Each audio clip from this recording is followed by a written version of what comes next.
Það var nokkuð sigur fyrir kvöld, en þessi var ekki auðvöldur og það? Nei, alls ekki. Það var bara allir leikir búin að vera, ekki auðvöldur og en við komum með smá meiri orku frá því í fyrstu tveim leikjunum og gerum bara virkilega vel bæði sóknarlega og varnarlega, þannig að náum að sigra hennar í dag. Heldur ég meina, hvað er að skapa þessa meiri orku hjá okkur? Hljótið hafa verið með orku í úrslitaleikjum, skilur. Er eitthvað sérstakt sem þið eru að gera það?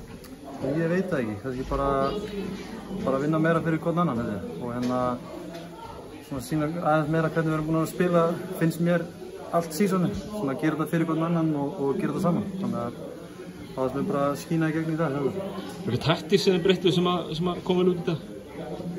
Nei, í rauninni ekki, bara, eins og ég sagði, þetta er bara þetta svona mentality að koma aðeins meira röddi og gera þetta fyrir hvern annan. Keflavík 2-0 undir með bakið upp við vegg, hvernig var svo tilfinning svona á milli leikja?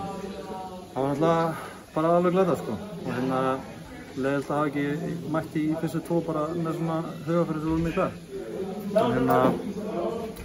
Við erum bara að mæta föstudaginn með sama og hún ná að fara mótaleg. Eitt að gera þetta á heimavelli hérna á sterkum heimavelli, allt annað gerir ég ráð fyrir að gera þetta í Þorlákshöfn? Já, sjálfsögðu, það er alltaf erfiðara að mæta á útivöll og ég meina, já, við erum bara að sýna hvað við getum. Frábært, takk.